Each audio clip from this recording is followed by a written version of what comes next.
mais esse evangelho que vem trazendo para nós a segurança, né, o porto seguro tão necessário para as nossas inquietações.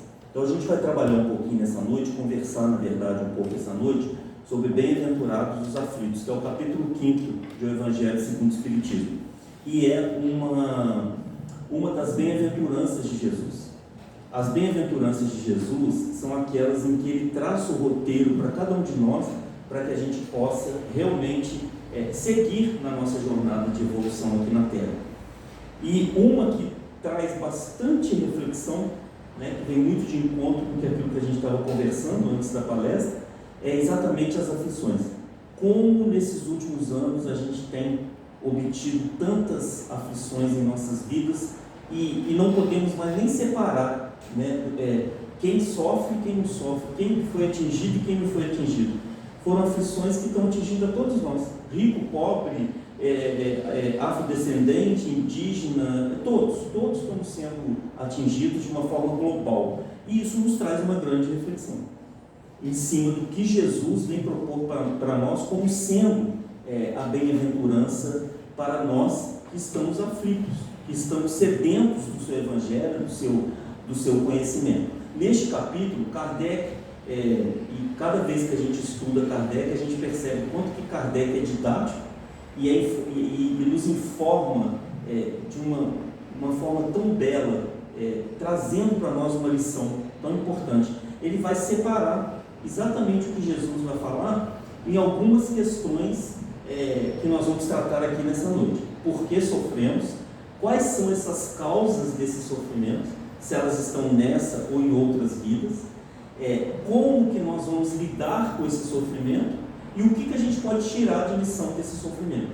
Não é uma apologia ao sofrimento, é uma reflexão ao sofrimento e aquilo que ele pode trazer para nós de benefício e fazer com que a gente realmente melhore e que a gente realmente venha cumprir o papel que a gente tem aqui na Terra, que é de evoluir. Todos nós estamos aqui neste processo de evolução. E para que a gente possa então começar, vou narrar uma história de Amélia Rodrigues, tirada do livro Jesus, Nos Caminhos de Jesus, da psicografia de Divaldo Pereira Franco, onde ela diz que era uma tarde de sol, de um sábado, e ele então saiu. Ele não havia ainda aberto a sua boca em nenhum momento, ele apenas saiu a caçar almas, a pegar homens. E ele estava então andando pela praia, quando ele avistou 2 pescadores. As pessoas que lá estavam na praia perceberam que aquele homem era um homem estranho. Estava naquele momento Jesus em Cafarnaum, e a fisionomia de Jesus, cabelos grandes, barba grande, cortada ao meio, era a fisionomia de um nazareno. E as pessoas entenderam que ali estava um estrangeiro, mas não sabiam quem era aquele homem. Ele avista então Pedro, Simão Pedro. Simão Pedro estava costurando a rede quando Jesus o olha e faz o convite a ele: vem ter comigo hoje, que te farei pescador de homens. Simão Pedro era o mais velho dos discípulos de Jesus, aproximadamente 40 e poucos anos, homem forte, rude, pescador, seguia a tradição da sua família, não conhecia aquele homem, larga a rede apenas com esse convite de Jesus e segue o mestre. Não pergunta nada, não questiona de onde ele veio, quem era aquele homem. Eram aqueles encontros de alma que acontecem constantemente nas nossas vidas. Claro que Jesus já conhecia Simão, é claro que Simão já conhecia Jesus, e ali estavam os dois, numa encarnação onde um não havia encontrado com o outro, e Simão Pedro segue Jesus. Ele continua nas suas andanças pela praia, quando ele avista André e Filipe. André e Filipe estavam preparando a rede para colocar no barco, e ele faz o mesmo convite para esses dois, e os dois largam a rede e vão seguir Jesus. Também nada pergunta e nada questiona aquele homem que ali estava. No dia seguinte, Jesus resolve ir numa cidade próxima a Cafarnaum, e lá, na beira da praia, ele encontra André. Ao olhar para ele, e ele olhar para Jesus, ele automaticamente larga a rede e vai seguir Jesus. Jesus apenas diz para ele quando ele larga a rede: vem ter comigo. Estes homens, narra Amélia Rodrigues, eram homens comuns, como nós todos somos hoje. Cada um tinha as suas aflições, as suas dificuldades, trabalhavam para o sustento da sua família, cada um trabalhava em um setor, eram todos da classe mais humilde, à exceção de Judas Iscariotes, que era um cobrador de impostos, estava ali compondo, e era de outra localidade também distante, estava ali compondo aquele conjunto de discípulos que iriam trazer a mensagem do Mestre. Amélia Rodrigues continua contando para nós, através dessa psicografia, que foram momentos de grande exuberância espiritual, porque os encontros que ali se deram acalmaram os corações daqueles que nem sabiam quem era Jesus. Como acontece conosco? Às vezes nós encontramos pessoas que nem conhecemos, e ao conversarmos com essas pessoas, o nosso coração vai se acalmando. Nós vamos compreendendo que aquela pessoa vai transmitindo para nós energias salutares, como também acontece o contrário, pessoas que costumam nos desestruturar numa conversa. E a Amélia Rodrigues encerra essa narrativa, que eu convido todos a lerem, porque ela é muito bonita, muito profunda e traz muita reflexão, e eu apenas fiz um resumo dela, e ela termina essa narrativa dizendo que aqueles eram homens corajosos, porque acreditaram numa pessoa que não conheciam, abraçaram uma causa que não sabiam qual era, porque Jesus não tinha dito a que veio, e seguiram aquele homem de alma, de coração e de amor. Este homem que nos faz estar aqui hoje, este mestre que nos faz nos reunirmos aqui, trazendo as nossas aflições que há tempos e fazendo com que a gente converse à luz de Kardec sobre as perspectivas de Jesus. Quando ele nos convida, e ele nos convida constantemente, qual é a nossa reação? Quando alguém nos convida para algum lugar, logo nós perguntamos: onde vai ser? Quem vai? Que horas vai ser? O que vai ter lá? Nós indagamos um monte de questões. Eles não indagaram nada, eles apenas aceitaram o convite de Jesus. Quando nós convidamos algum amigo, algum conhecido, algum parente, algum familiar para ir à casa espírita, ele nos questiona: mas o que vai ter lá? O que acontece lá? Tem aquelas coisas lá? Eu vou poder conversar com o espírito? Eu vou poder tirar mensagens? Eu vou poder conversar com meus entes queridos que já partiram? São os questionamentos das nossas aflições. São aflições naturais pelo processo de evolução que nós estamos vivendo neste momento na Terra, que ainda é um planeta de provas e expiações. Portanto, teremos provas e expiações. Teremos dificuldades para podermos sanar, para que a gente possa galgar um outro patamar, que é o patamar da regeneração, que é a prevalecência do bem sobre o mal. Caminhando estamos para um planeta que irá ter muito mais bem do que mal. Mas isso não vai anular as nossas aflições. As nossas aflições elas têm duas causas, segundo Kardec e segundo a proposta de Jesus e a doutrina espírita. Ela é nesta encarnação, devido às nossas imprevidências, à nossa forma de agir, à nossa forma de conduzir a nossa vida, ela nos traz a sofrimento. Muitas vezes nós passamos por situações e aí nós falamos assim: não, eu só estou passando por essa situação porque isso é karma do passado. Mas muitas vezes está exatamente nas nossas ações diárias, na nossa conduta diária, no nosso dia a dia. Quem não teve, aqui dentro desse salão, nós estamos aqui nesse grupo seleto, quem aqui dentro desse salão não teve uma aflição nessa pandemia?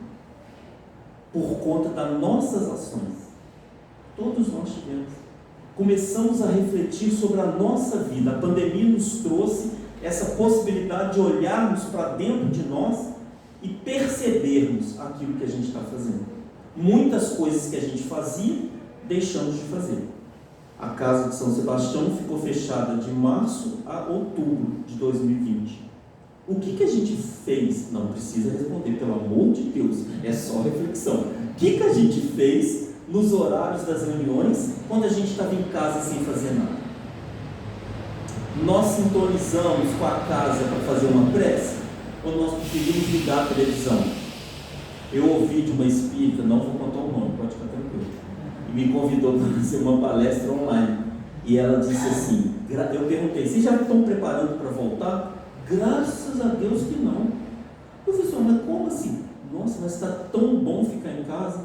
Termina a palestra, eu desligo os aparelhos da palestra e já ligo logo a televisão.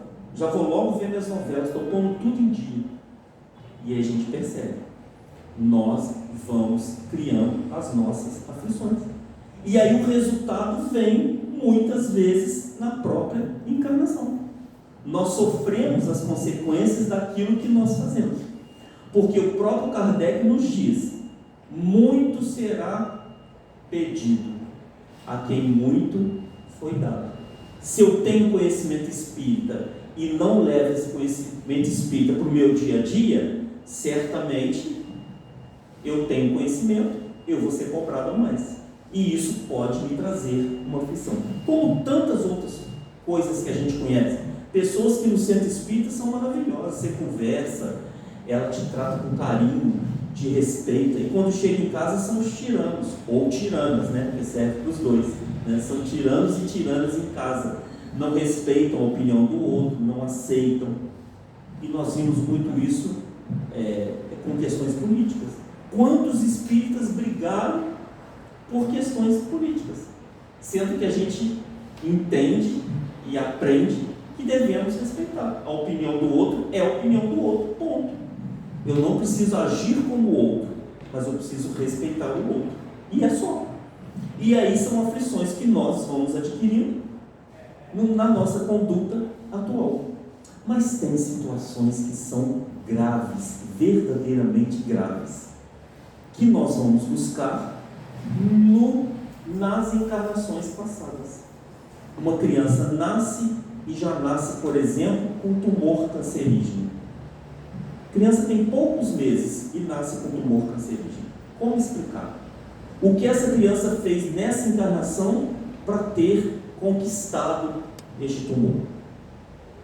É evidente que ela traz resquícios de encarnações passadas que ela necessita passar para poder ressarcir a lei de Deus, que não é punitiva. A lei de Deus é educativa. Não é matou, tem que morrer. É matou, tem que ressarcir a lei. E aí você pode ressarcir a lei de diversas formas. Mas em ambos os casos, olha que interessante, em ambos os casos, tanto nas aflições que você adquire aqui, quanto nas aflições que você traz do passado, quem é o responsável por essas aflições? Obrigado pela resposta, vocês estão me ajudando muito. Quem são os responsáveis por essas aflições? Somos nós mesmos.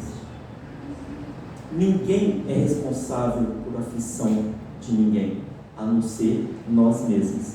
Joana de Ângeles uma vez disse assim para o Divaldo,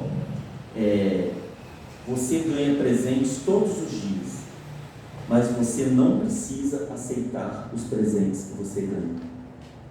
Nós ganhamos presente todos os dias. Hoje eu fui atravessar a rua, fui almoçar, estava com um grupo que trabalha comigo, o sinal estava verde para a pessoa que estava de carro, estava vermelho para mim que estava a pé. E como o trânsito parou, estava todo mundo parado, nós avançamos no sinal, passando na frente dos carros. Quando nós vamos passar na frente do segundo carro, o trânsito andou. A pessoa começou a buzinar. Era uma senhora, começou a buzinar. E aí era uma curva. Quando nós pisamos na calçada, ela fez a curva, subiu o carro em cima da curva, abriu o vidro e começou a xingar a gente. E aí eu estava com o pessoal que trabalha comigo, começou a revidar para ela. E eu comecei a sorrir para ela. Eu dei um sorriso para ela. Mas eu tenho que confessar uma coisa. Pena que está gravando, vai ficar gravando. Eu tenho que confessar. Eu só dei um sorriso porque eu ia fazer palestra hoje. Entendeu? Porque senão eu tinha brigado com ela também. Mas como eu lembrei que eu tinha palestra de noite, aí eu dei um sorriso para ela e fiz assim, vai com Deus. Os outros mandaram ela ir para outro lugar. Mas eu mandei ela ir com Deus, assim. Olha, os presentes que a gente recebe todos os dias. E a gente aceita ou não se a gente quiser. O grupo que estava comigo, subimos no elevador e eles comentando. Que mulher é essa? Por que ela fez isso? Que ignorância! E eu sorrindo estava, calmo estava, tranquilo estava. Fiquei. Mas é só porque eu ia fazer palestra. Se fosse um dia normal, talvez eu tivesse uma outra reação. Mas são presentes que a gente precisa entender de como que a gente vai passar por isso para que a gente não sofra, para que a gente não tenha não receba esse presente de uma forma doída, dolorida. Porque os momentos são difíceis, os momentos são graves, porém, os momentos são muito especiais. São momentos de aprendizado. E todo aprendizado, ele nos remete a um salto qualitativo dentro das nossas vidas. Então, quando o Mestre vai nos convidar a ser bem-aventurados, a pensar no futuro, a olhar o futuro pelas coisas que nós fazemos agora, que é o nosso processo de plantação, estamos no momento de plantar. O que nós estamos plantando? Cada um de nós sabe o que a gente está plantando. Cada um de nós sabe, e inclusive reflete, se tem ou não tem medo de desencarnar. Nós todos sabemos. Porque nós vamos desencarnar e vamos continuar a ter uma vida em consonância e de acordo com aquilo que nós plantamos. Eu escuto muitos espíritas falar assim, eu morro de medo de desencarnar. Por quê?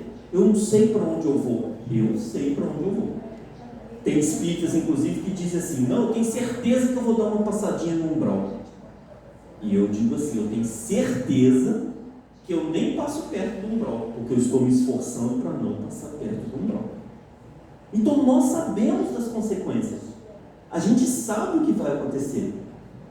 A gente precisa colocar isso em prática. Então, quando nós colocarmos isso em prática verdadeiramente, e quando nós entendermos que esse processo de plantação, de semeadura, vai trazer para nós uma colheita, a gente pensa no futuro. E não poderia ser diferente do que Jesus nos disse, chamando essa bem-aventurança de bem-aventurados os aflitos. Por quê? Porque ele nunca iria fazer uma apologia ao sofrimento. Nós não estamos aqui para sofrer, nós estamos aqui para ressarcir as leis divinas. Eu nunca vi uma imagem do Chico reclamando de alguma coisa. Todo momento que ele se apresentava em público, talvez internamente ele sofria com algumas questões dele, porque é um ser também em processo de evolução, mas ele nunca externava essas dificuldades. E meus irmãos, Chico foi um espírita exemplar, um médium exemplar, e teve muitos sofrimentos, mas ele estava ali no processo dele de semeadura. Tanto é que ele desencarna e é recebido no mundo espiritual de uma forma extremamente especial. Tivemos agora o relato recente do desencarne de Sueli Caldas, que escreveu vários livros a respeito de obsessão e desobsessão, até da minha cidade de Juiz de Fora. E ela então desencarnou de Covid no mês de outubro ou novembro de 2021, não me lembro qual foi o mês. E fui fazer uma palestra na casa dela, do Joana de Anjos, lá em Juiz de Fora, online, e o presidente da casa me narrou que ela esteve com o Divaldo, e ela disse assim, Divaldo, você precisa ver como é que é bom morrer. Aí eu falei assim, como assim, minha irmã? Como é que é bom morrer? Você não tem noção como é bom morrer. Eu estou livre de tudo aquilo que eu sofria. E a vida da Sueli era uma vida de muita dificuldade. separou do marido com os filhos muito pequenos, teve que sustentar e criar os filhos todos, tinha dores horrorosas que ela tinha que fazer palestra sentada, que ela não conseguia levantar, e muito sofrimento, e nunca deixou de se dedicar. E aí ela então fala isso para o Divaldo: morrer é muito bom, porque hoje eu vou para onde eu quiser, eu não dependo de ninguém, eu não sinto mais dor. Ela desencarnou em novembro de 2021 e já está nessa condição. Então a gente vê que quando a gente sofre, o bom sofrer, que é o que Kardec vai colocar, o que é o bom sofrer?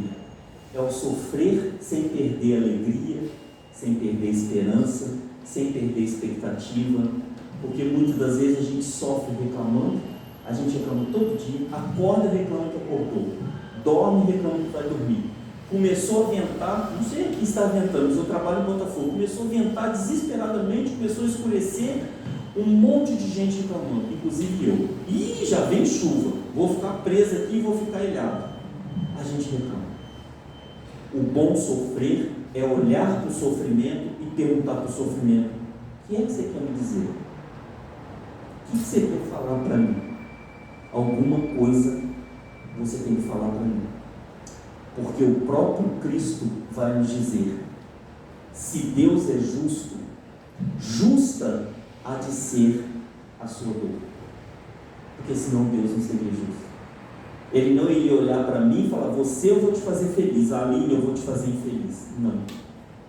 Se Deus é justo, e nós espíritas cristãos acreditamos num Deus justo, paternal, amoroso, não tem privilégio para ninguém, nem para nós espíritas que estudamos o mundo espiritual, não vamos ter privilégio nenhum.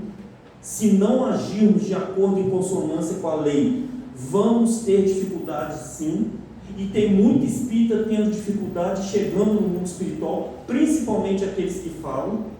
Está lá no livro, que eu esqueci o nome, do Divaldo, que fala de Eurípides Passanufo, que construiu o Hospital Esperança só para receber espíritas falidos, que usavam da tribuna, usavam do espiritismo, mas não faziam a sua reforma íntima. Então está lá. Então isso não nos isenta de nada, muito pelo contrário, nos dá responsabilidade e vontade para poder mudar. Então o bom sofrer é olhar para o sofrimento, é encarar o sofrimento e dizer: você tem algo para me dizer. E não estou dizendo para os amigos que é fácil, não, é muito difícil. Imagina você conviver com um filho rebelde, que não é à toa que ele veio. Alguma coisa tem ali, porque se Deus é justo, justa há de ser a causa do seu sofrimento. E te manda um filho que te traz problema. Te manda um esposo difícil, uma esposa difícil, uma mãe difícil. Eu nunca tinha conhecido na terra uma mãe que não gostasse da filha, e eu conheci. Trabalhei com uma moça que a mãe odiava a filha, que era mãe. E é uma situação tão doída, porque ela me contava as situações que a mãe fazia. Eu falava assim: impossível, uma mãe não pode fazer isso com a filha. E um dia eu fui conhecer a mãe, e a mãe faz exatamente a filha sofrer, em predileção para o filho. A mãe escolheu amar o filho e não amar a filha, do sangue. Eu não estou falando de adoção, estou falando de sangue. E ela destrata a filha, trata mal a filha, e a filha suporta, é espírita a filha, reclama muito, mas está ali entendendo o sofrimento. E um dia ela falou comigo: eu sei por que a minha mãe não gosta de mim. E eu perguntei por quê. E ela me narrou toda a situação que elas tinham vivido em encarnações passadas, que ela desprezou, ela odiou, ela matou.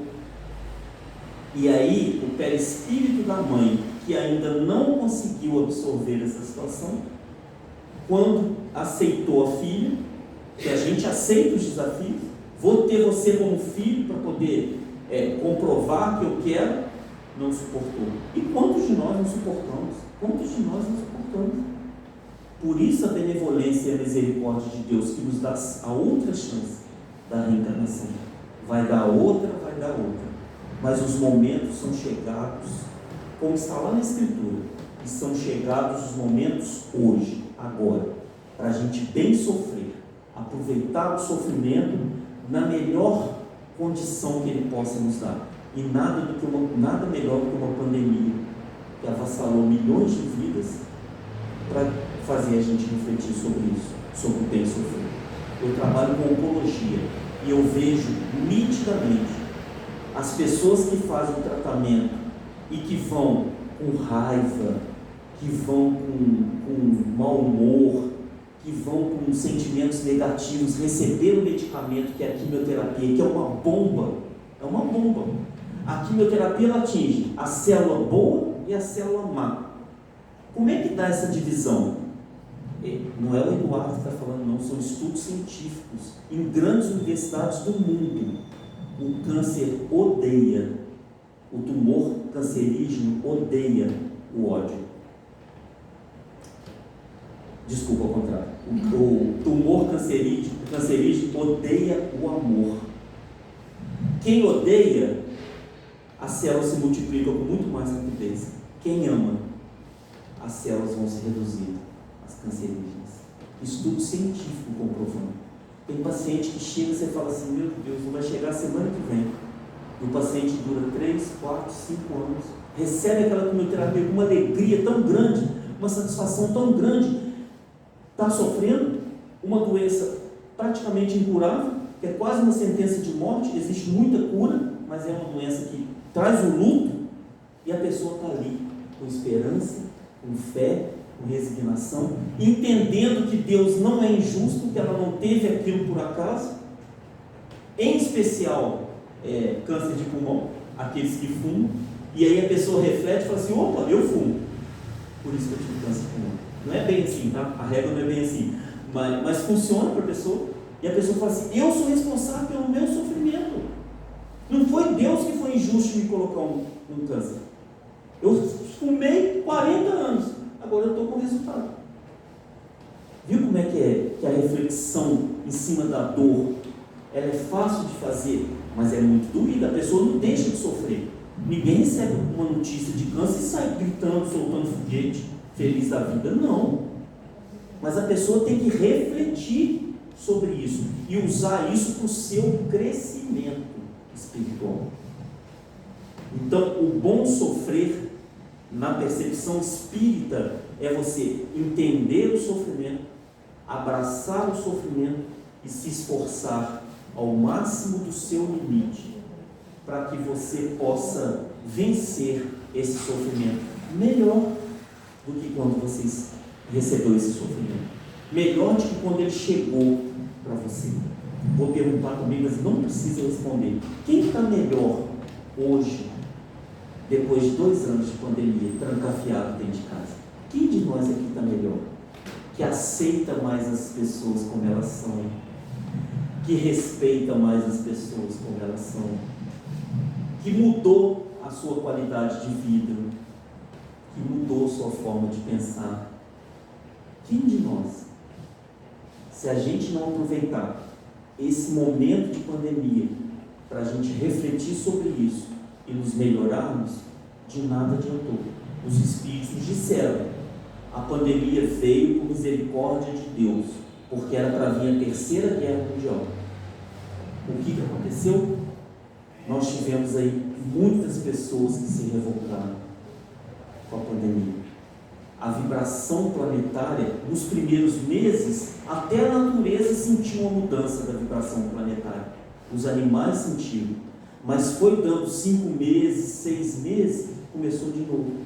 As pessoas reclamando, não queriam ficar dentro de casa, o índice de divórcio subiu 30% em 2020 e 2021, de separações, porque eu não estava acostumado a conviver, eu não sabia quem era a minha família, eu saía de manhã para trabalhar, voltava de noite, então essa convivência momentânea era fácil, agora o dia a dia ali, Eu tenho uma amiga que pegou um atestado médico para informar ao marido, era só ela, o marido e o cachorro, para informar ao marido que ela necessitava de 3 horas por dia de solidão, sozinha.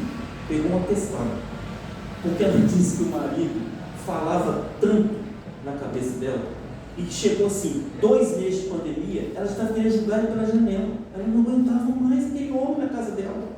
Ela estava acostumada a ficar sozinha, e o homem ficava ali o dia inteiro falando na cabeça, andando atrás dela. Imagina o que é uma pessoa andando atrás da gente, falando. Ela foi no médico, psiquiatra, conseguiu o atestado. Então ela mostrava o atestado assim: agora minhas 3 horas de silêncio, trancava no quarto, não bate na porta. E ficava 3 horas descansando. 3 horas em silêncio. Graças a Deus, falei para ela, graças a Deus você não separou. Graças a Deus, conseguiu suportar a dor. Tudo bem, tem uma ajuda psiquiátrica, mas conseguiu suportar a dor. Pelo menos está lá, ele já voltou a trabalhar, está feliz da vida, né? É bom sofrer. Se nós não percebermos que a aflição que Jesus está dizendo para nós, para sermos bem-aventurados, o que é ser bem-aventurado? É aceitar com naturalidade os desígnios de Deus. Porque se nós aceitarmos os desígnios de Deus tal como eles se nos apresentam, só aí nós já vamos dando um passo qualitativo na nossa evolução. Por quê?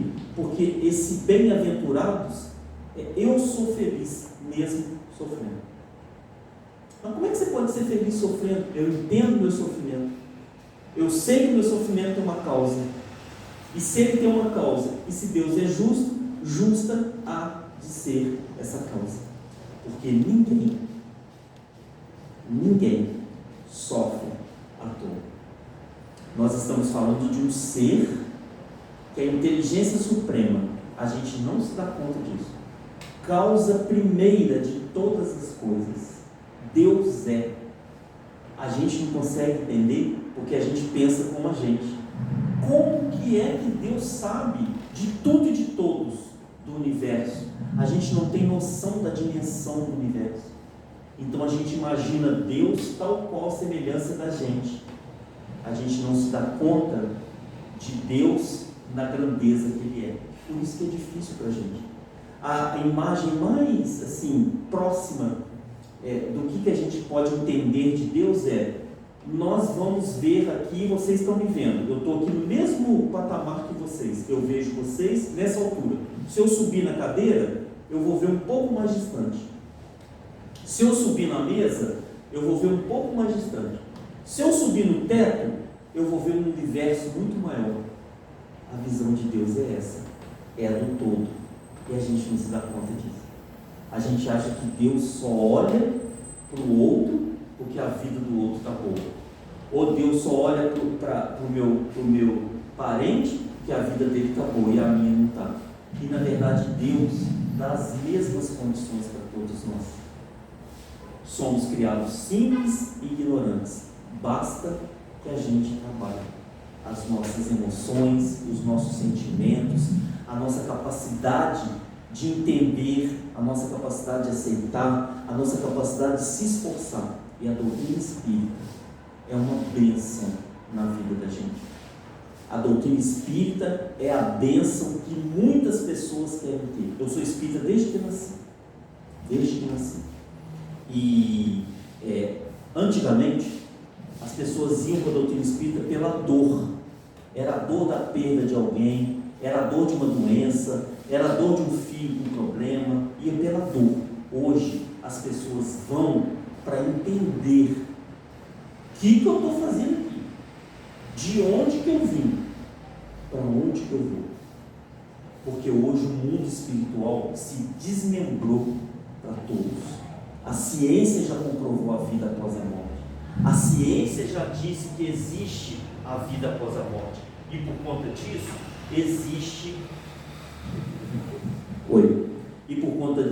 existe algo além. E esse algo além está sendo buscado pelas pessoas.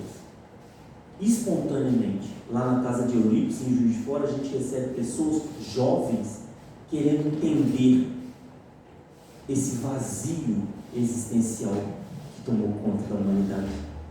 Porque a gente foi evoluindo na asa da matéria, e hoje nós falamos uns com os outros em questão de segundos. E quem é do meu tempo aqui, talvez algumas pessoas não vão lembrar do nosso tempo. Eu sou do tempo que era telefonista. Você discava um 9 e aí a telefonista atendia. Eu quero falar com o senhor fulano de tal no endereço tal. Ela falou assim: liga amanhã às tantas horas. Aí você desligava, no dia seguinte às tantas horas a pessoa estava lá. Você ligava um 9, só um minutinho, ela transferia para a cabine a sua ligação. Hoje a gente sabe o que acontece em tempo real. Então hoje o mundo é outro em termos materiais. Mas será que nós conseguimos evoluir nos termos espirituais da bondade, do sentimento, do amor? Será que nós conseguimos evoluir? Cada um tem que responder. Será que eu estou fazendo a minha parte? Que hoje virou a disputa pela imagem na internet. Se eu tenho milhões de seguidores, eu tenho valor. Hoje as empresas contratam inclusive por isso. O artista não precisa ter qualificação, talento, ele não precisa ter talento. Se ele tem 2 milhões de seguidores, ele está contratado. Ele está contratado se ele tem. Então nós invertemos um pouco os valores. Nós estamos aqui, eu tenho uma amiga que fala, nada Salomão Coelho, filha da Dona Isabel, lá de Juiz de Fora. Ela diz assim: nós não estamos aqui a passeio. Nós não estamos aqui vestindo botinha larga. Nós estamos aqui numa escola de aprendizado. E aprender requer o sofrimento. O bom sofrer. Aprender é como na escola. Você vai fazendo as etapas, os testes, as situações que você precisa viver e vai testando se você melhorou ou não. Ah, melhorei nisso, então você não precisa mais fazer nada disso. Ah, esse aqui ainda eu preciso melhorar. Volta e mexe, aparece alguém na sua vida para te lembrar que você precisa melhorar aquilo. Não é assim que funciona? Mas se eu passei naquele teste, acabou. Passei no teste, segui, é o bom sofrer. E é esse bom sofrer que Jesus vem mostrar para a gente. Porque quando ele esteve conosco, ele atendeu a todos, incondicionalmente, de todas as classes, de todas as situações. Quando ele vai atender a Zaqueu, que era o cobrador de impostos, os discípulos reclamaram: poxa, mas ele rouba da gente, ele cobra impostos da gente, e você vai estar na casa dele hoje? Que é a promessa de Jesus.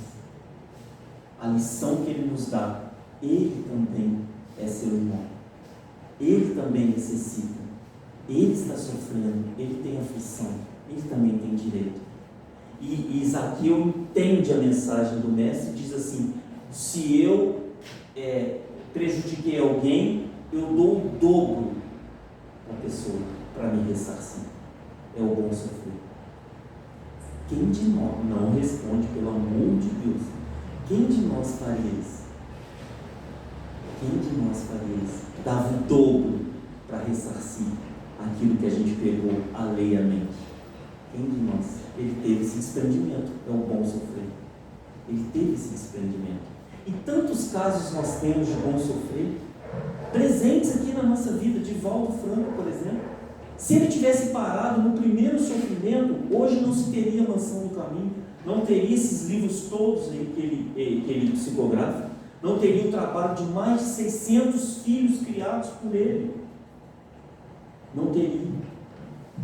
Chico Xavier, se ele tivesse parado na primeira dor, no primeiro sofrimento, que até cuspirem na cara dele, cuspiram. Até isso. Eu tive um amigo, coitado, me dava pena, ele foi no Chico 3 vezes, o filho desencarnou. Ele foi no Chico 3 vezes, recebeu 3 mensagens do filho, e chegava lá na casa de Eurípides Espírita: não acredito nessa mensagem. Não acredito nessa mensagem. E isso me levava a grande reflexão, porque eu falei: não é possível, ele foi no Chico. O Chico deu 3 mensagens do filho. A mensagem, você lia a mensagem, tinha coisas ali que só ele e o filho sabiam. Ele não acreditava. Aí um belo dia abri uma página da Joana, falava muitas coisas, mas dentre as coisas que falava assim, não adianta. Quando a pessoa, era mais ou menos assim, tá? Era mais, a Joana é mais sofisticada, né? Eu vou falar mais essa linguagem assim. Não adianta, quando a pessoa não quer, pode vir Jesus, que ela não vai entender. Não adianta. Aí completa a Joana, porque eu ficava incomodado, né? Porque ele ia, falava, me mostrava. Eu falei, não é possível, eu vou convencer esse homem. Eu falava isso, minha meta de vida é convencer que essa mensagem era do Filho. Né? Cheguei até a pedir espiritualidade, pelo amor de Deus, manda uma mensagem aqui no meu livro, provar para esse moço que era, né? Que era, e a espiritualidade mandou, que era do Chico, né? Que era do Chico. E aí a Joana completa, ela diz assim, eu fui falar outra coisa, eu perdi. A Joana completa, diz assim, quando a pessoa não quer, não adianta, porque a pessoa precisa estar aberta para o recebimento daquilo que é importante para ela. Mesmo assim, segue amando, respeitando a pessoa.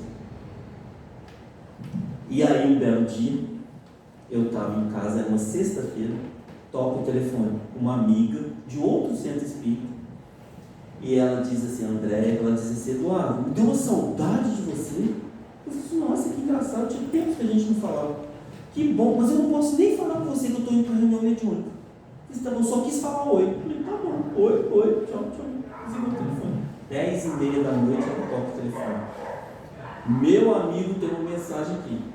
Essa mensagem fala de você, fala de um rapaz, fala de um pai, eu não tenho noção quem é. Você vem aqui em casa buscar. Fui na hora buscar, porque a curiosidade é só de mulher, não é de ninguém, né? Eu lá fui eu buscar a mensagem.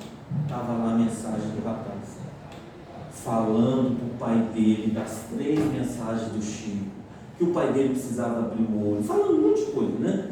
E falou uma coisa que o pai dele tinha falado comigo. Aí eu doido para chegar no dia seguinte, porque já era tarde, né? Quando eu chegando no dia seguinte, quase que eu falei o nome dele. Fulano, vem aqui em casa, vamos conversar. E ele foi, está aqui. A resposta que você tanto queria, está aqui. Vocês estão doidos para saber o que ele fez, né? Não acreditou. A filha se mudou para os Estados Unidos, foi embora desse país, foi embora para os Estados Unidos. Isso já tem uns 20 anos. Há uns 7 anos passados, ele apareceu na casa de eles. Sofrido. Mas assim, ele é mais novo que eu. Parecia que ele tinha 30 anos a mais que eu. Mas sofrido, vê que eu estou bem conservado, né? Mas assim, sofrido, sabe? Aquela pessoa sofrida, as rugas na cara, sofrido. Ele disse assim, eu me rendi. Eu agora compreendo. Ele lia e relia a mensagem, que ela estava toda encebada da gordura da mão. Todas as noites. Mas entendeu? Mas poderia ter sofrido um bom sofrimento e não precisava ter passado por tudo isso. A grande oportunidade, poderia ter se tornado um grande trabalhador. Criou uma aflição na vida dele que ele vai ter que ressarcir a lei divina. Não tem como, não tem escapatória. A lei é implacável, ela é para todos. A lei de educação de Deus é para todos. Se nós temos a doutrina espírita, que nós possamos aproveitar essa doutrina espírita, para que a gente possa realmente passar por essas dificuldades que todos estão dizendo que é muito difícil, né? Estamos vivendo momentos muito delicados, mas são momentos muito especiais, porque nos convida a toda hora a amarmos mais, a termos mais paciência, a sermos mais tolerantes, a nos calarmos mais, como tem nos convidado a nos calar. Às vezes a gente tem vontade de falar, mas a gente se cala. De vez em quando eu quero me irritar, porque às vezes a gente quer se irritar, né? A gente tem a escolha da gente, é livre-arbítrio, né? A gente quer se irritar. Eu vou lá no Facebook, mas me irrita na segunda mensagem. Eu não tem que fazer isso, não, acabou. Quer sair para lá? É o obsessorzinho que chega, né? Vai, se irrita, né? Aí você espalha. Porque está lá as coisas absurdas que as pessoas vão colocar. Acordou, coloca. Sorriu, coloca. Chorou, coloca. Até o luto ficou exposto. Até o luto ficou exposto nas redes sociais. Eu sou do tempo, desculpa gente, vou passar o tempo, não pode deixar. Eu sou do tempo que você ia no velório para dar um abraço na pessoa. Para a pessoa falar assim para você: olha, obrigado, você está aqui, você está me apoiando nesse momento difícil. Agora, as pessoas dão meu sentimento pelo WhatsApp. E ainda fico com raiva de você se você não responder. Gente, eu estou no velório, velando um ser querido. Ah, você não respondeu no WhatsApp. Eu te mandei de manhã, você não respondeu. É porque está na hora do sepultamento. Espera pelo menos eu chegar em casa, né? É assim agora. É a frieza dos sentimentos. Mas nós espíritas, cristãos, não podemos perder a frieza. Não podemos deixar a frieza fazer perdermos o sentimento. Porque Jesus é a personificação do amor. E só o amor é capaz de cobrir essa multidão de pecados. Só ele. Não existe outro caminho a não ser amar. Conta-se que Monsenhor Horta era um grande trabalhador da Igreja Católica. E ele, desde pequeno, via e ouvia os espíritos. A mãe dele, então, levou-se à igreja, e era o século XVIII, final do século XVIII, início do século XIX, então a igreja era muito rígida. Quando ele foi conversar com o padre então aconselhou a mãe a colocá-lo no seminário, para que ele pudesse espantar esses demônios. Ele entrou no seminário, continuou a ver, ouvir, conversar com os espíritos. Um belo dia o espírito aproxima-se dele e diz: Horta, é melhor que tu te cales, porque estão planejando te colocar no hospício. E ele então continuou a ver, ouvir, falar, atender as pessoas, mas não dizia para ninguém que eram os espíritos amigos que estavam ali ajudando. Viveu 70 anos na região de Mariana, Sabará, ali em Minas Gerais, quando desencarnou. Ele desencarnou e ele tem então uma sensação de estar subindo para algum lugar, quando uma voz se aproxima dele e diz: Horta, tu que atendeu a tantas almas quando esteve na terra, vai largar o teu corpo sem nem agradecer a Deus a oportunidade que teve? E ele então tem a sensação de estar sendo puxado novamente, e diz ele que se deparou com uma das cenas mais bonitas da sua vida: o corpo dele ali gelado em cima da pedra de mármore, e ele ali pleno dos seus sentimentos, das suas possibilidades. Ele estava ali. Ele então ora em agradecimento a Deus por aquele corpo, e ele tem uma vontade. Era uma vontade tão sincera que ele é levado até uma sala. Ele queria conversar com Deus, ele queria ouvir de Deus o único questionamento que ele tinha. Aquele homem que serviu mais de 70 anos às pessoas que batiam à sua porta, ele tinha apenas uma vontade, que era saber de Deus qual era a verdadeira religião. E ele então pergunta para Deus, mas ele pergunta com tanto entusiasmo, com tanta fé, que ele chega a gritar para Deus: Senhor Deus, o Senhor que é dono da vida e dono da morte, por piedade me responda. Será que a verdadeira religião é a que eu processei quando estive na terra, que era o catolicismo? E ele então olhou o sol, que dava para ele ver da janela. O sol, ele olhou pensando que Deus fosse responder pelo sol. E para sua tristeza, o sol se apagou. Ele então disse: mas Senhor, será que a verdadeira religião está na reforma protestante, que faz tão bem à humanidade? E ele olhou a lua e uma guirlanda de estrelas, pensando que Deus fosse responder pela lua e através das estrelas. Para sua tristeza, a lua e todas as estrelas se apagaram. Ele então gritou mais uma vez: o Senhor que é dono da vida e da morte, por piedade me responda. A verdadeira religião na terra é aquela que está no Alcorão, que tão bem faz e traz para a humanidade. E ele olhou a terra brilhava no seu azul, e ele imaginou que Deus fosse responder pela terra. A terra se apagou e todos os planetas se apagaram diante dos seus olhos. Ele foi falando todas as religiões, todas as filosofias existentes na Terra no final do século XVIII.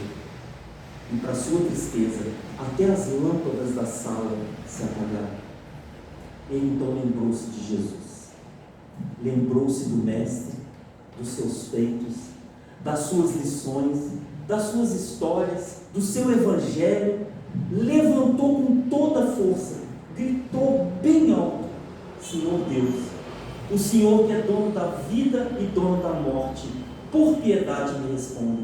Será que a verdadeira religião está naquilo que o seu Filho fez quando esteve na terra? Mostrando para nós que o caminho para vencermos é o caminho do amor. E quando ele pronuncia a palavra amor, o sol, a lua, as estrelas, os planetas, a sala se iluminou. E aquela voz que havia mandado ele falar com seu corpo, vem até ele e te exorta: o amor é a verdadeira ciência, a verdadeira filosofia, a verdadeira religião. Ama e terás vida.